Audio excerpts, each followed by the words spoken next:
Formation aujourd'hui sur l'enseignement synchrone et asynchrone. Honnêtement, je trouve qu'elle vient tard hein, dans cette pandémie-là. Sauf qu'on est rendu là. On a fait beaucoup de fonctionnels par rapport aux outils. Et là, on est rendu dans des sujets plus pédagogiques tout en intégrant le plus d'outils possible. Donc, alterner synchrone et asynchrone pour aujourd'hui.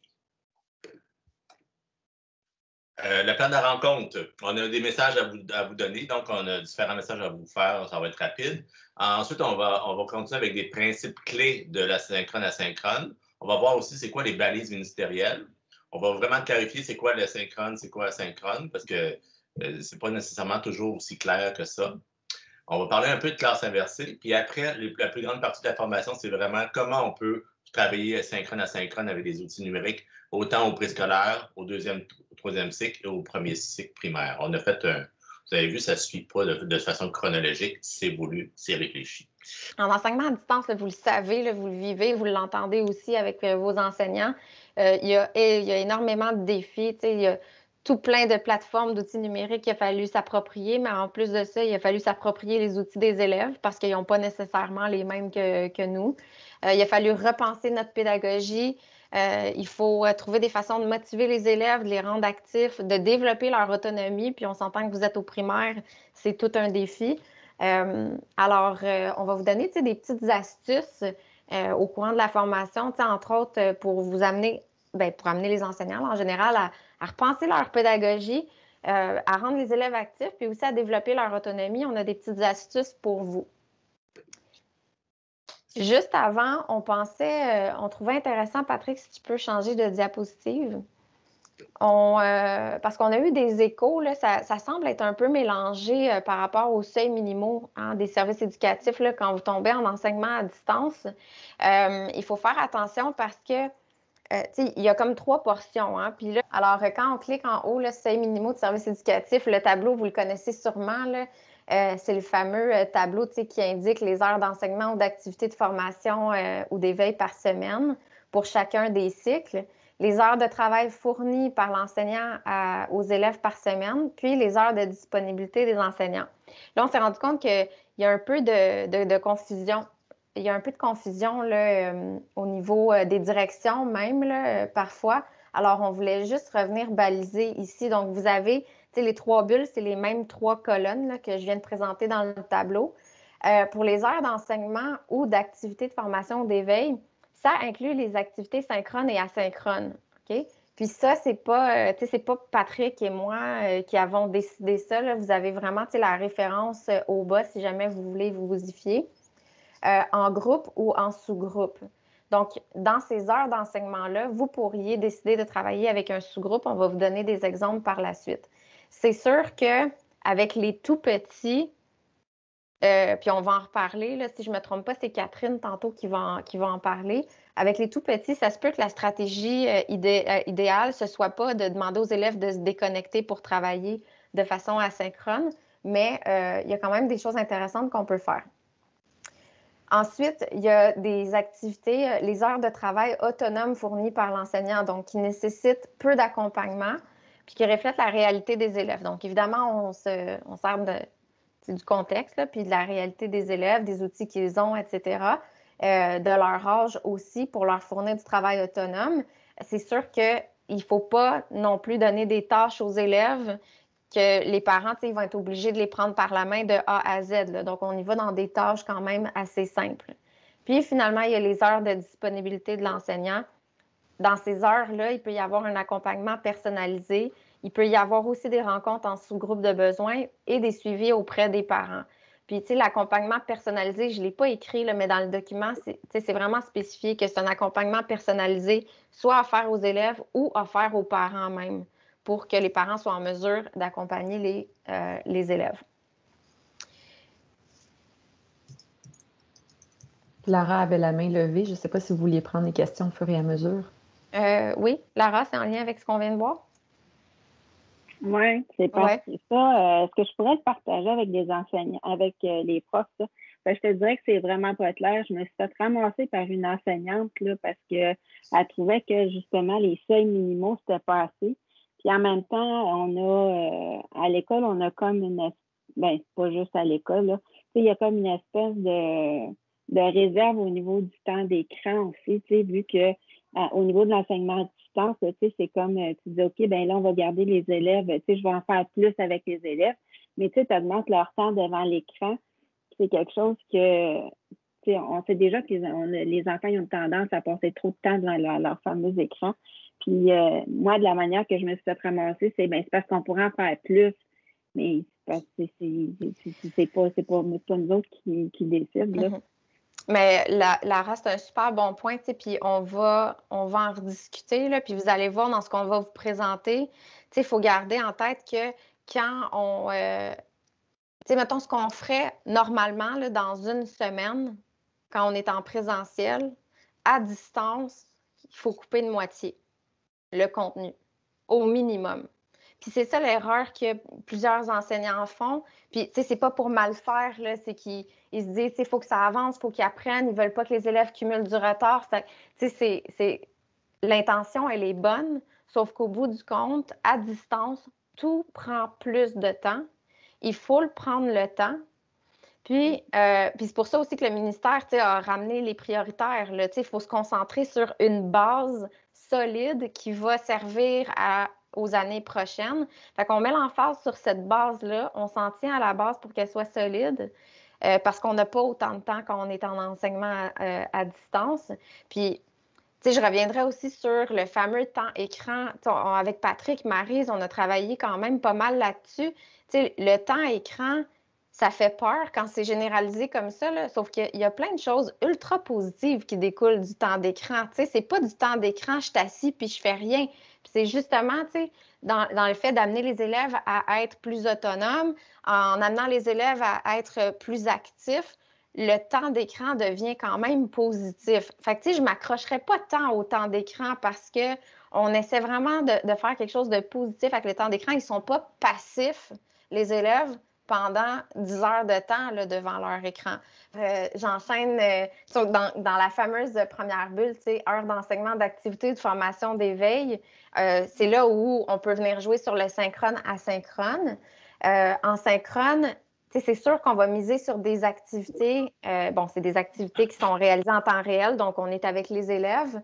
On va réserver nos activités synchrones pour la matière qui est plus complexe, puis qu'on doit nuancer, évidemment. La matière aussi qui exige des explications, des clarifications, la matière qui requiert de donner des réponses rapidement aux élèves. Puis, on va vous donner des exemples tantôt super concrets, vous allez voir, OK? En asynchrone, on va donner une tâche à donner à l'élève qui va faire de façon autonome. Ça à ne pas confondre avec les devoirs. C'est pas « je te donne plein de devoirs à faire ce soir parce que j'ai pas eu le temps de le faire en synchrone. » C'est pas ça l'esprit du synchrone asynchrone. Alors, l'asynchrone, on va réserver pour tout ce qui est plus visuel, que ce soit une animation qui a été filmée, une capsule vidéo, une bande audio aussi. L'audio refait son entrée. Là, ça devient de plus en plus populaire avec les balados et tout ça. Les matières aussi qui exigent des activités de réflexion. Donc, quand on veut que l'élève vraiment réfléchisse, que ça soit quelque chose de plus personnel comme tâche, on le fait en asynchrone. Ce qui est facilement compréhensible, on pourrait aussi entrer là-dedans toute la révision, donc quelque chose qu'ils ont déjà vu auparavant, puis on veut juste le ramener. On sait que si on veut qu'une notion soit retenue par les élèves, une des astuces, c'est de voir cette notion-là de façon cyclique. Donc, on y revient à un intervalle régulier. Comme ça, l'élève se pratique à récupérer l'information qui est dans sa tête. Si vous voulez avoir plus d'informations par rapport à synchrone, asynchrone, je vous ai mis le lien vers le site. Bon, là, il est caché, là, mais vers le site J'enseigne à distance de la TÉLUQ, le cours, il y a quand même pas mal d'informations. Puis c'est de là qu'on a tiré ces informations-ci. Quand vous êtes en enseignement à distance, là, puis on va vous donner des petits outils, c'est sûr que ça requiert une planification rigoureuse. Vous êtes habitués, vous êtes des enseignants, ça fait déjà plusieurs années. Vous avez vous avez comme une structure qui est déjà établie, une façon de faire, une planification qui est déjà établie aussi. Là, il faut des fois venir la modifier là, pour l'enseignement à distance. Nos objectifs d'apprentissage, ça, c'est des points. La référence, je vous l'ai mise dans le bas aussi, là, si vous voulez avoir accès au document entier. Mais c'est vraiment des conseils qui ont été donnés pour maximiser l'enseignement à distance. Donc, les objectifs d'apprentissage qui sont vraiment explicités aux élèves. Aujourd'hui, nous allons faire telle affaire, puis c'est ça le but. L'apprentissage doit être actif, collaboratif, puis l'enseignement doit être centré sur les élèves. Là, c'est sûr que vous en avez entendu parler là, de la classe inversée. Ça a été très tendance pendant quelques années auparavant. Mais là, ça revient vraiment en force. D'ailleurs, ça a donné que c'est, École branchée là, qui a publié un autre article là, dans son dernier exemplaire. Alors, je vais juste vous montrer rapidement. Désolée. Ça, c'est la partie, mais vous ne l'entendez pas. Je vais juste, pour ceux qui ne le connaissent pas, parce que ce n'est pas tout le monde qui le connaît. Là, vous me direz si vous entendez vidéo. C'est juste une mini vidéo pour présenter rapidement. Des activités et ressources pour les élèves, leur permettant de découvrir une nouvelle notion. À la maison, les élèves prennent connaissance du contenu du cours et réalisent le travail à effectuer. De retour en classe, l'enseignant propose des activités variées facilitant les apprentissages. Exercices d'entraînement, situations problèmes, expérimentation, construction d'argumentation. Il consacre ainsi son temps à accompagner les élèves sur des mises en situation concrètes et à apporter des éclairages plus personnalisés. Ce dispositif mêlant expériences concrètes, observations réfléchies, conceptualisation et expérimentation facilite l'acquisition des connaissances et des compétences. En fait, il permet de répondre aux questions que les élèves se posent plutôt que de leur donner des réponses à des questions qu'ils ne se posent pas.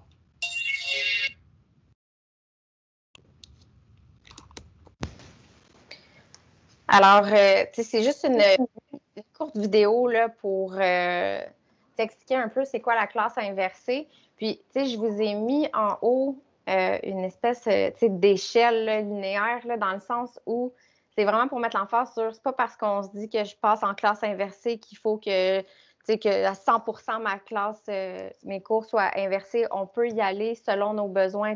On cible des notions avec les élèves qui vont s'y prêter un peu plus. Là, on ne se met pas de pression, mais c'est quand même intéressant. Fait que le principe, c'est qu'avant le cours, l'élève va visionner une capsule vidéo où il va lire un texte en lien avec la notion que vous allez voir. Donc, vous ne l'avez pas vu encore. Fait que c'est une première entrée en matière.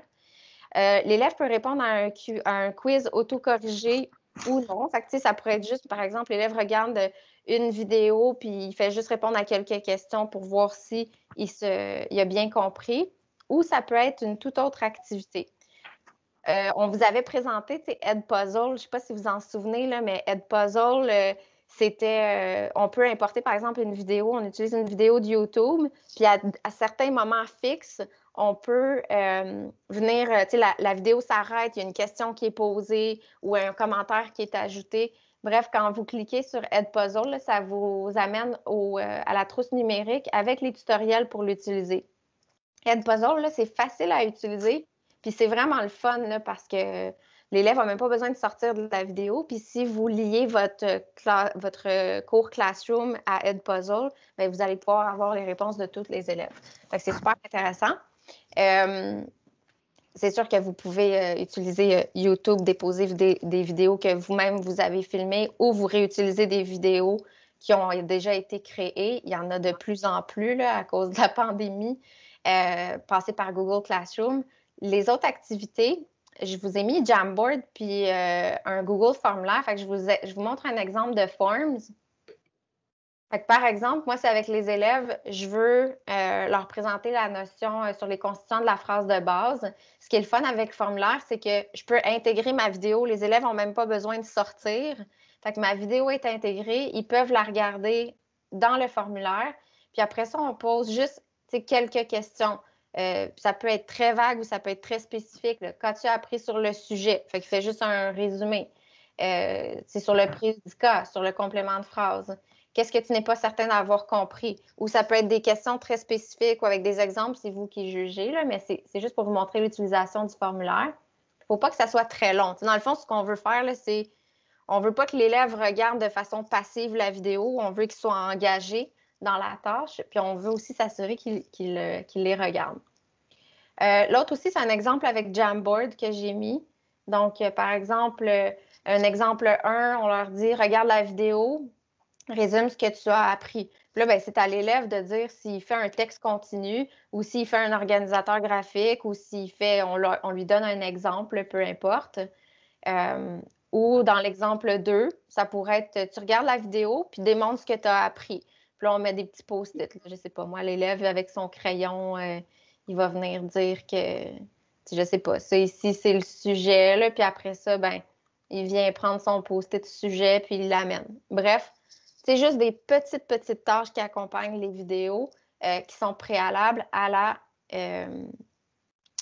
préalables au cours. Quand vous cliquez sur les onglets ici, ça vous mène vers notre site web, là, vers tous les tutoriels là, pour l'utilisation des outils. Pendant le cours, donc, le prof, là, les élèves vont être un peu plus actifs parce que là, je suis pas, comme enseignant, je suis pas là à parler en train d'enseigner tout, là. Fait que le prof initie les discussions, il va clarifier le contenu, il va répondre aux questions des élèves. Il va proposer d'autres activités de création ou de collaboration, de mise en pratique, puis ces activités-là pourraient être en asynchrone.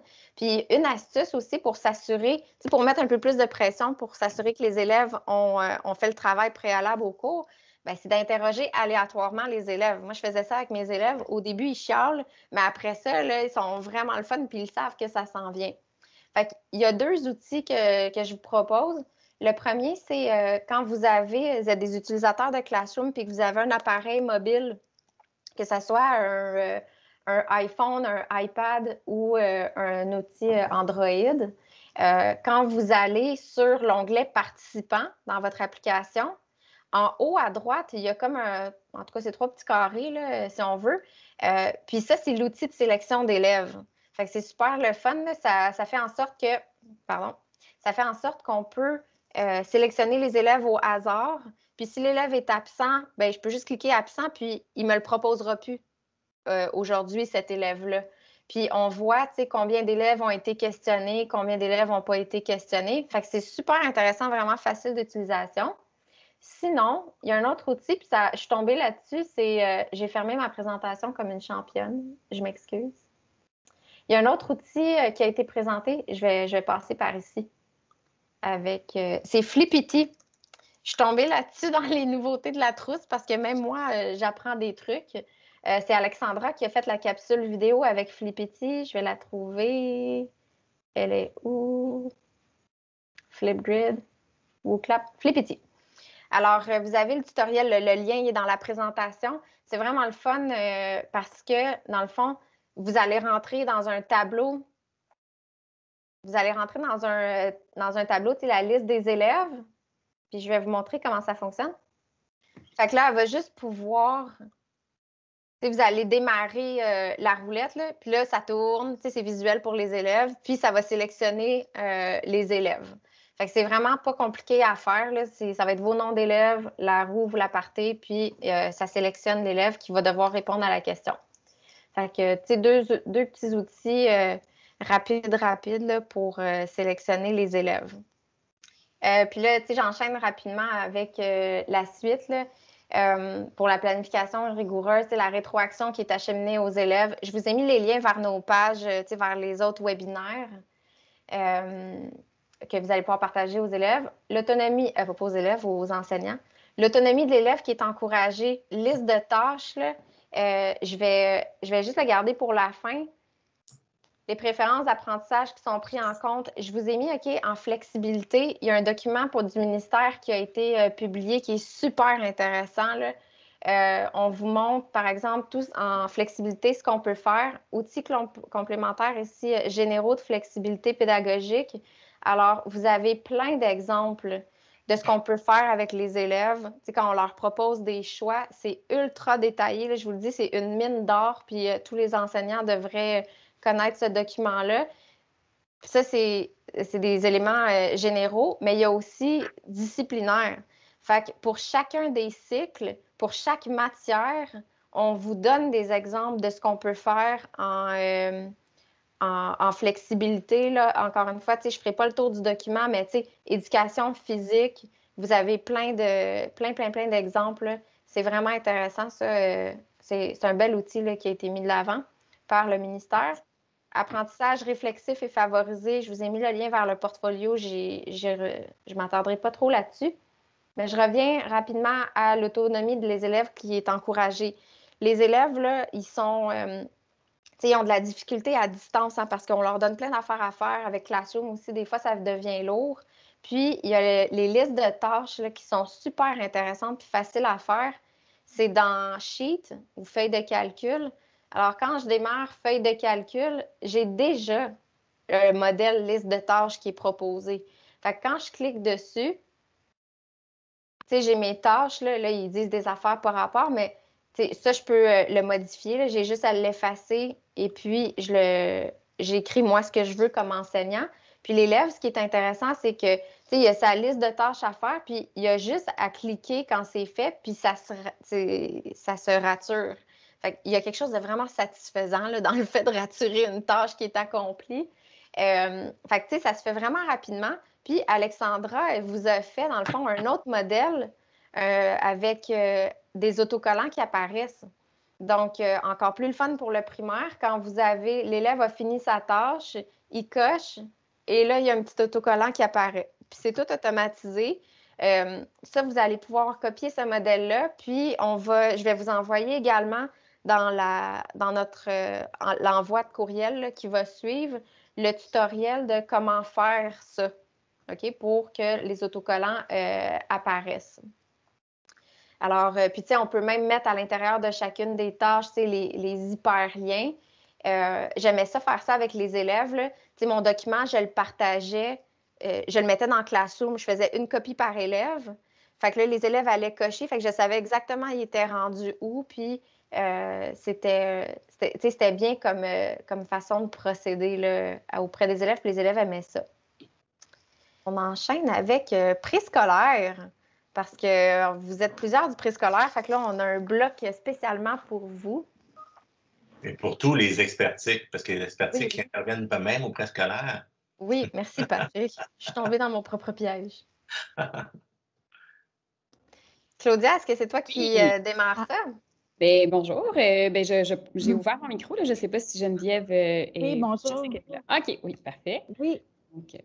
En fait, bonjour, mon nom c'est Geneviève Martineau. Vous connaissez bien Claudia. Claudia va animer avec moi, va co-animer avec moi cette partie-là. Mais je suis, dans le fond, essentiellement agent de développement à l'éducation préscolaire. Donc, une partie de mon rôle, c'est d'agir un peu comme une CP au préscolaire, mais aussi d'agir comme agent de transition, donc de faciliter la transition scolaire vers la maternelle. Alors, aujourd'hui, ce qu'on va vous dire, là, c'est beaucoup des considérations en fonction des enfants de jeune âge, mais puis on va vous présenter aussi, Claudia va vous présenter plein d'outils, puis une planification aussi qui est appropriée là, pour les jeunes enfants.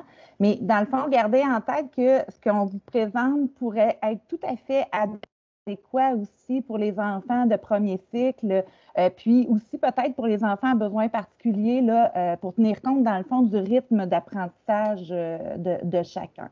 Alors, dans le fond, la réalité, est-ce que quelqu'un présente ou pas? Oui, bien en fait, je voulais savoir, Geneviève, est-ce que c'est correct pour toi si je présente? Ben oui, absolument. Si je partage mon écran, parfait. Ben oui, absolument. Excellent. Juste un instant. Oh. Nous aussi, on va essayer de faire, de faire ce cours. C'est bon, tu peux tout de suite mettre la prochaine diapo. On va essayer d'être le plus efficace possible parce qu'il y a beaucoup de choses à faire, à dire. Excusez-moi. Donc, la première chose, dans le fond, qu'il faut considérer, c'est que les enfants d'âge préscolaire, c'est des enfants qui sont en transition. C'est-à-dire que c'est pas banal, cette transition-là, bien qu'on pense que souvent, c'est juste à l'automne que ça peut se vivre, ça se vit pendant toute une année. Les enfants arrivant de tout milieu, ben, ils arrivent aussi avec des rythmes ils arrivent avec des rythmes d'apprentissage différents. Puis il faut vraiment se rappeler le mandat du préscolaire qui est de développer le plaisir d'être à l'école, puis aussi d'apprendre en quelque sorte le métier d'élève. Alors, l'enfant, dans le fond, l'objectif du préscolaire, c'est de jeter les bases de la scolarisation, c'est de socialiser pour faire en sorte que ça puisse, que l'enfant puisse développer là, toutes ces attitudes-là d'élève. Puis là, ben, c'est sûr que le contexte là, d'apprentissage en enseignement à distance va ajouter à ça. Puis pourquoi ce qu'on va vous dire là a tout un lien, c'est que le synchrone asynchrone a toute une importance pour les jeunes enfants qui sont pas, ben dans le fond, qui sont en acquisition d'autonomie. Alors, tantôt, je pense que c'est Émilie qui parlait des spécialistes. J'ai le goût de vous dire que c'est un des objectifs aussi avec les enfants d'âge préscolaire, c'est entre autres de maintenir le lien avec l'école.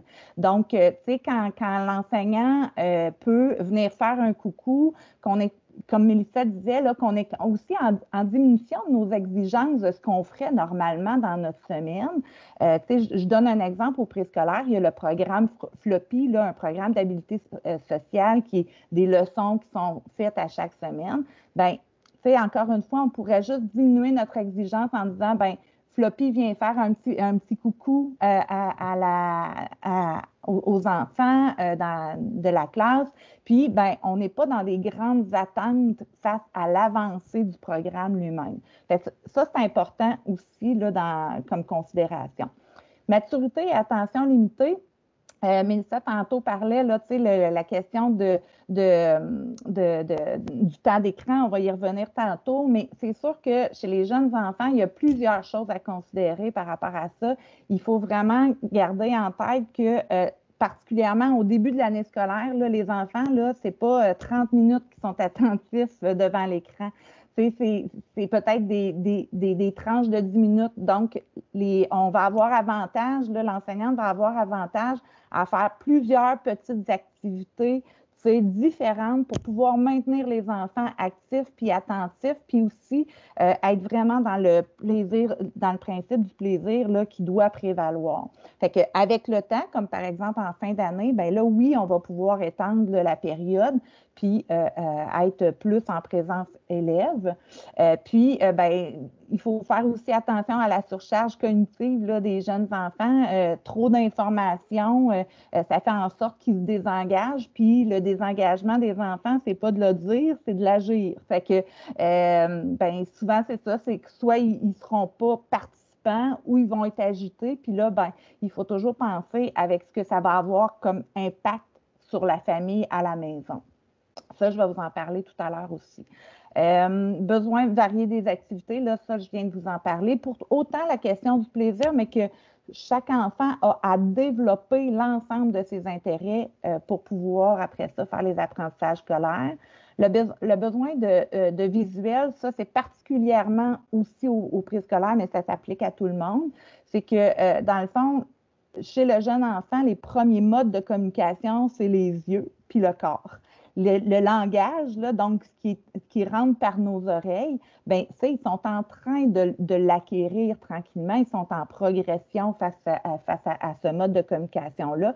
Donc, plus on va avoir des images claires, mieux ça va être. Puis, il faut penser aussi à toute notre clientèle qui est plutôt allophone, puis qui est en apprentissage de langue seconde. Plus on va avoir des images claires, plus ça va leur emmener à comprendre, donc à s'investir aussi dans les apprentissages. Excuse-moi, j'aimerais juste ajouter aussi quelque chose à laquelle il faut penser, c'est que les enfants, il y en a qui ont fréquenté la garderie et d'autres ne l'ont pas fréquenté. Puis ça aussi, ça fait une différence pour commencer l'école. Oui, puis tu sais, j'ai le goût de je l'ai dit au tout début, mais les gens arrivent de tout milieu, peu importe la classe, peu importe.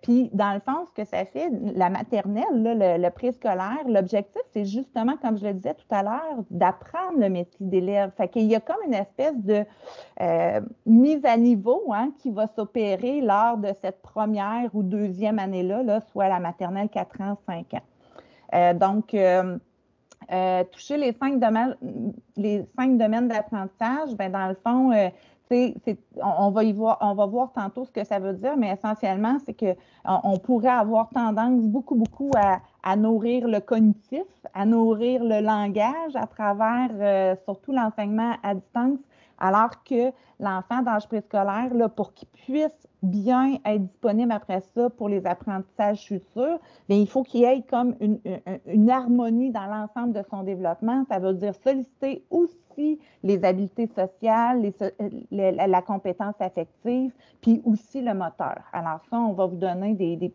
pistes tout à l'heure. Faire des liens entre le vécu et la maison, comme je vous disais tout à l'heure, c'est à cause, entre autres, de la transition, mais aussi toute la notion de sécurité qui est nécessaire à l'élève pour pouvoir s'investir. Alors, plus on va faire des liens, je vous donne un exemple, en mathématiques. Bien, si on veut aborder la mesure, bien, si on emmène l'enfant à aller dans sa maison, chercher, par exemple, des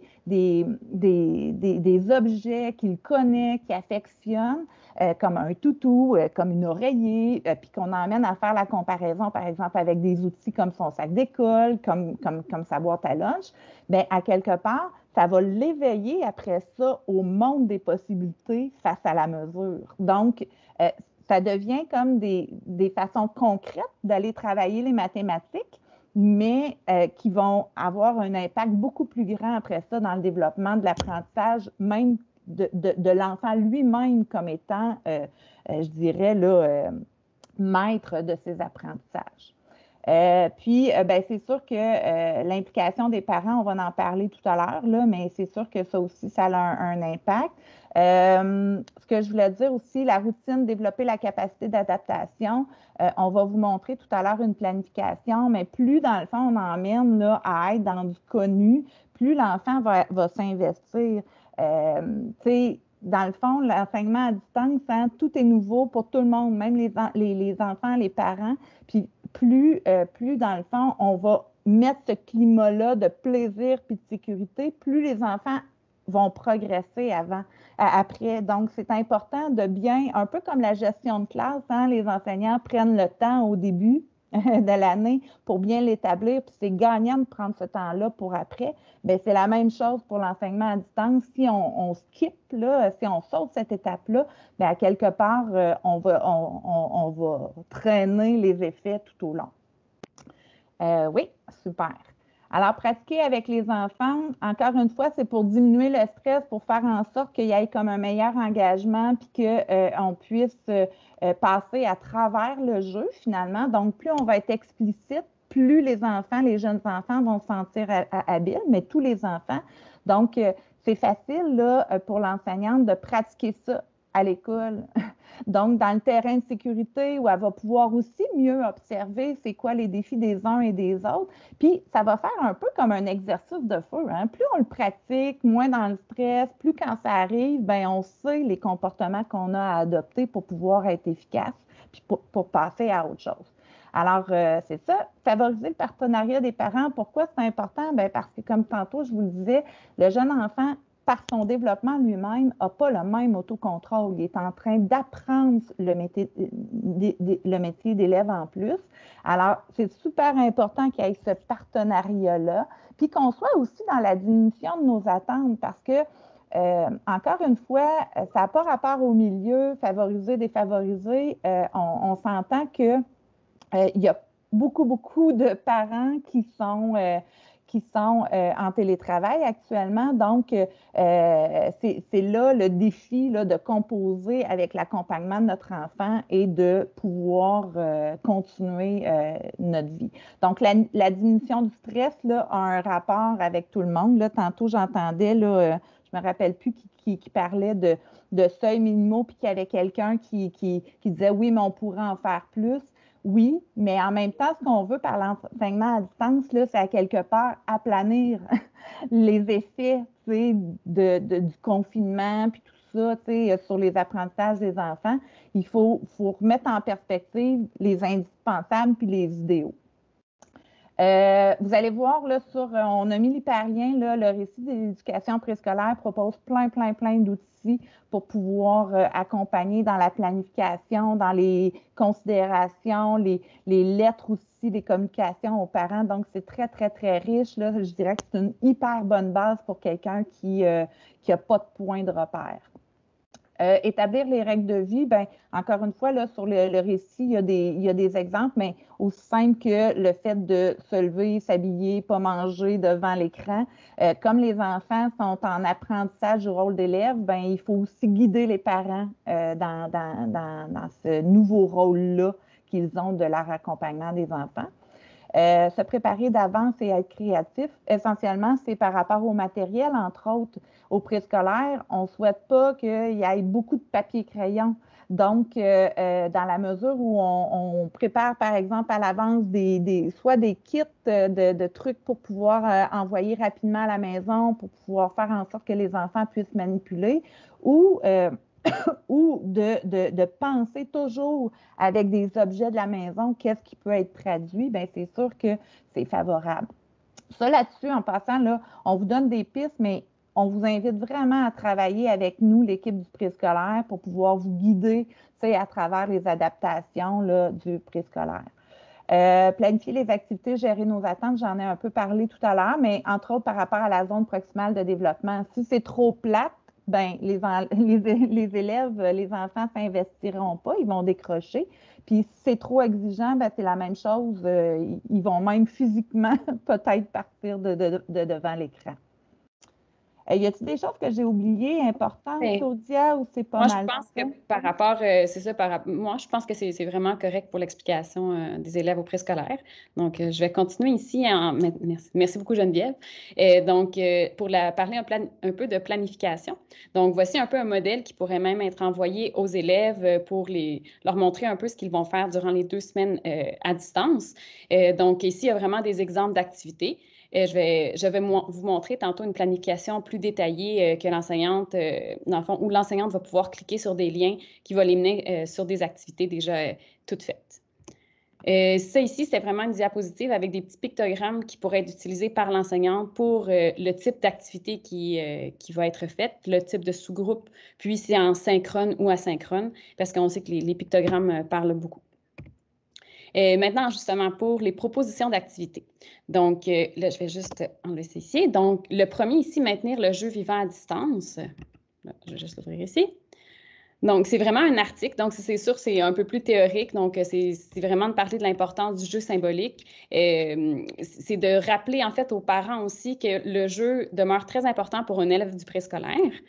Le deuxième ici, lien, c'est le Google Drive des enseignantes à l'éducation préscolaire.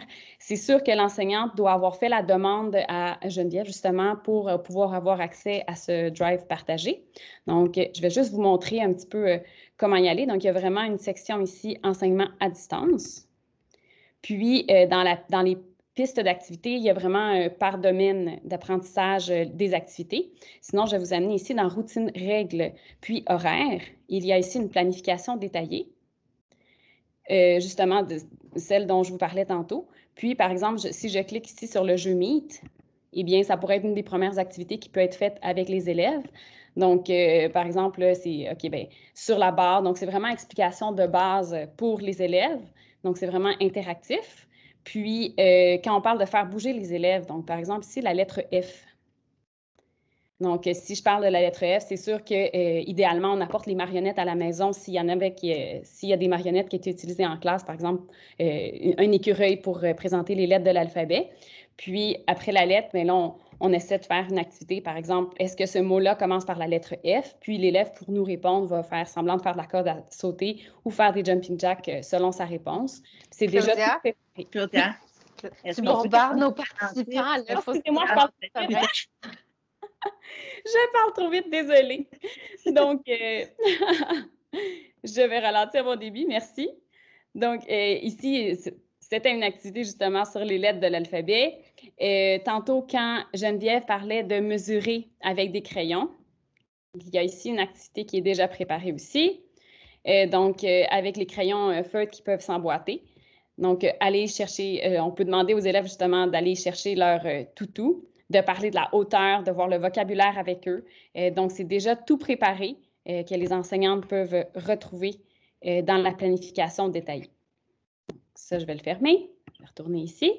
Claudia, oui. Est-ce que tu peux juste, parce que là, les questions reviennent, la même question revient, comment ils font les profs pour avoir accès à ce drive-là? Oui, bien en fait, ils font la demande à Geneviève pour pouvoir y avoir accès parce que Geneviève veut garder le contrôle puis avoir un lien avec les nouvelles enseignantes justement au préscolaire parce qu'on sait qu'il y a beaucoup de remplacements en ce moment qui se font. Merci. Excellent. Oui, puis dans le fond, quand vous allez faire la demande, là, en fait, les enseignants sont tout le temps sollicités, les directions savent aussi. Ils sont supposés d'orienter, mais sachez que sinon, c'est toujours de m'envoyer un courriel. Puis à ce moment-là, moi, je les inscris. Puis non seulement je les mets sur le drive, mais on fait un suivi par rapport à d'autres choses aussi. Donc, oui, c'est important que vous puissiez nous revenir. Mais si vous avez besoin d'outils, ça nous fera plaisir aussi de partager. C'est juste qu'il y a des choses qui sont au préscolaire. Là, on regardera ça. Oui. Merci. OK. Merci pour la question. Donc, ici, Mieux enseigner, c'est vraiment un site sur lequel on peut retrouver toutes sortes de ressources gratuites et payantes. Il y a plusieurs présentations qui se sont déjà faites aussi, donc c'est un autre outil probablement que plusieurs connaissent aussi. Le récit du préscolaire a été mentionné tantôt. Donc, il y a des histoires qui sont lues, il y a vraiment déjà, tout est préparé ici, donc on peut tout simplement cliquer puis trouver des chansons, des comptines, des livres qui sont lus. Ici, j'ai mis trois groupes Facebook qui s'adressent vraiment aux préscolaires. Donc, c'est vraiment des très belles ressources à partager avec les enseignantes au préscolaire. Pour la motricité globale, ici, par exemple, il y a Bouge au cube et Force 4. Donc, j'ai mis le lien directement pour avoir accès aux capsules, en fait, qui ont été produites dans le cadre du Grand Défi Pierre Lavoie. Donc, je vais juste vous amener ici sur le site. Donc, on clique, puis on peut partager. C'est sûr qu'il faut tester le son avant pour être sûr que ça fonctionne bien à distance. La marche des animaux, c'est un document qui est un peu plus, en fait, qui s'adresse directement à l'enseignante pour faire marcher les enfants de différentes façons.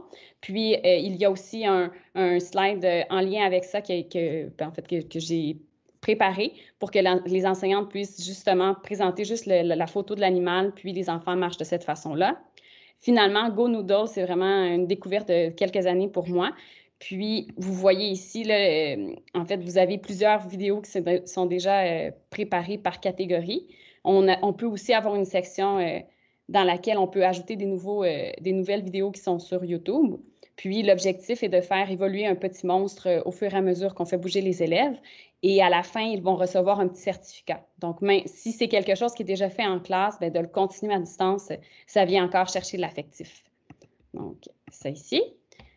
Je vais continuer avec l'autre diapositive. Donc, celle-là, c'était vraiment pour vous montrer un petit peu plus comment le récit qui s'adresse aux préscolaires est présenté. Il y a vraiment beaucoup d'activités. C'est vraiment comme on dit tantôt, Geneviève et même Mélissa, c'est vraiment des mines d'or, le récit. Tout est déjà très préparé. Donc, c'est une très belle ressource. À toi, Geneviève. Je vois qu'il est 10h10. Est-ce que vous êtes correct il nous reste peut-être un 5 minutes, quelque chose comme ça. Êtes-vous tout le monde correct pour qu'on continue? 5-10 minutes maximum, là. C'est encore bon? OK. Dans le fond, ici, on ne va pas tout déplier, mais on voulait vous montrer que l'image que vous voyez là est en lien avec le nouveau programme d'éducation préscolaire qui s'en vient pour l'automne prochain. Alors, le programme, ça va être un programme cycle pour le 4 ans et 5 ans. Puis là, j'attire votre attention, là, la maternelle 4 ans, c'est pas de reproduire la même chose que la maternelle 5 ans. Fait qu'il va y avoir tout un travail face aux exigences qu'on aura. Puis ça, je vous en parle plus parce que votre mandat d'expertique va avoir lieu aussi l'année prochaine. Si jamais vous avez des doutes par rapport aux exigences, ça, vous nous revenez, on travaillera ensemble là-dessus. Mais essentiellement, c'est un petit outil qu'on a commencé à faire pour montrer qui pourrait servir justement aux familles, à l'enseignant puis aux familles dans l'enseignement à distance. Alors, si on clique sur les yeux, on peut voir là, que pour le physique et moteur, il y a des propositions de choses à faire à la maison, des choses qui sont toutes simples pour amener le parent à être conscient de, à travers le jeu, à travers le quotidien, qu'est-ce qu'il peut faire pour pouvoir continuer d'accompagner le développement de son enfant à travers le jeu, puis la routine. Alors, vous voyez, là, Claudia a montré le physique et moteur. Ici, il y a l'affectif. Tu peux peut-être emmener le social, Claudia, juste pour donner un exemple.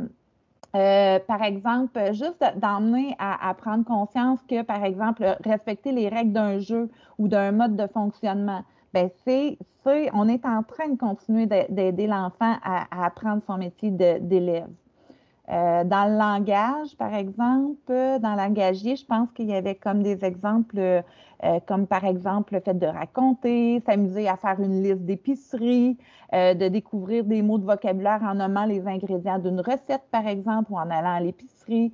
Donc, de nommer des caractéristiques des items pour mettre la table. Alors, tout ça, c'est très, très simple. Puis, tu sais, tantôt, je parlais du stress, puis ça diminue le stress. Dans le fond, le défi là, auprès des enseignants, des parents, c'est vraiment de montrer qu'on n'a pas besoin au préscolaire de s'asseoir dans du papier crayon et de faire plein d'activités hyper dirigées. Le quotidien va avoir un impact sur le développement de l'enfant.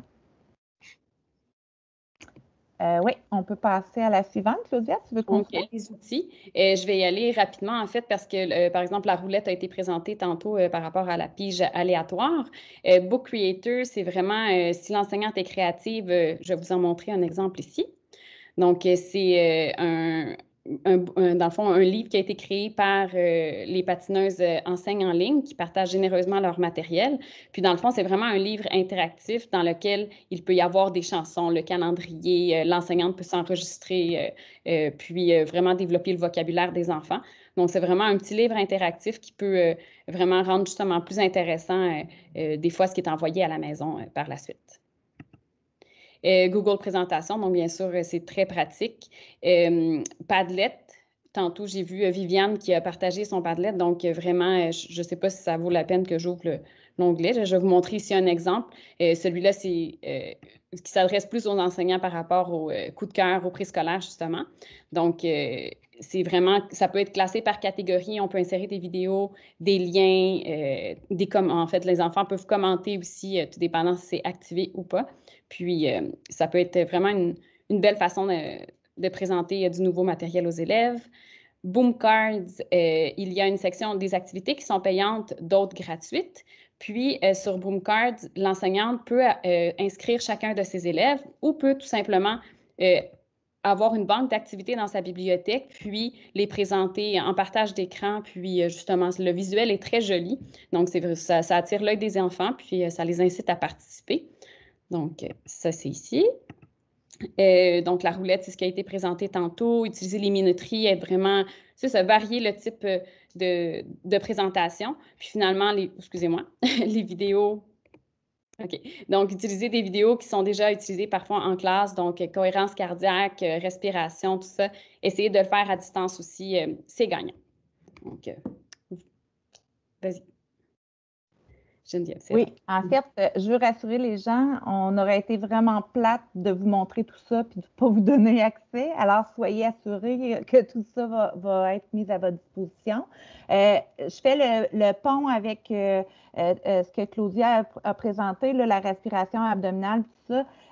Un de nos mandats, c'est aussi de développer les saines habitudes de vie. Puis c'est là qu'il y a comme un équilibre à faire par rapport au temps d'écran, par rapport à ce qu'on veut emmener les enfants et tout. Fait que c'est bien différent d'emmener les enfants à être statiques, passifs, puis à écouter un exposé oral, un peu comme on le fait malheureusement aujourd'hui, là, où vous êtes passif, là, oui, par vos commentaires, mais c'est pas l'idéal. Avec les jeunes enfants, on ne peut pas fonctionner comme ça. Il faut vraiment bouger, puis je pense que vous le savez. Donc, Mélissa a quand même expliqué beaucoup le synchrone, l'asynchrone. J'ai parlé aussi de fractionner, de tenir compte aussi où on est rendu dans le temps de l'année. Pour le préscolaire, c'est vraiment, vraiment, vraiment important. gardez en tête que les enfants, là, ils arrivent de partout, là. Ils n'ont pas de bagage de rester assis en classe. Donc, à quelque part, s'ils n'ont pas ce bagage-là, leur environnement de la maison, là, ils n'ont jamais eu l'expérience de s'asseoir, tu sais, puis être à l'écoute de quelque chose, de quelqu'un en enseignement. Fait que c'est aussi de déconstruire pour, tu sais, leur représentation de ce qui se passe à la maison pour pouvoir emmener des nouvelles habitudes. Fait que ça, c'est important. Dans le fond, là, le seuil minimum, là, c'est le 11,5 heures. Ça doit être varié, comme on le disait. Puis gardez en tête que ça ne doit pas être consécutif. Donc, mais c'est sûr qu'il y a les défis de brancher, débrancher. Des fois, on en parlait avec Claudia, des fois, il y a plus qu'un enfant aussi qui utilise le même ordinateur. Puis c'est là tout le défi de la conciliation avec la famille. Donc, l'importance de la bonne communication, puis que les parents se sentent bien, tu sais, est encore plus grand au préscolaire parce que les parents sont en train d'apprendre aussi leur rôle d'accompagnement de leur enfant. Donc, s'il y a comme une communication étroite avec les parents dès le départ à mettre la table, moi j'appelle ça, là, tu sais, de dire, bien, comment qu'on va pouvoir fonctionner, voici comment moi je procède, puis de tenir compte des autres, de leur réalité, bien, ça va faire en sorte que ça va être gagnant. Tout le monde va être autrement dit gagnant à s'investir et à s'engager dans l'enseignement à distance. Alors, je ne sais pas, est-ce que vous avez des questions par rapport au préscolaire? Parce que, chose certaine, là, le préscolaire, les seuils minimaux, tout arrive tout le temps plus tard du ministère. Puis, il y a beaucoup de confusion. Souvent, les directions, par bienveillance, là, vont se coller aux normes du primaire, alors qu'il y a des considérations en fonction de l'âge développemental.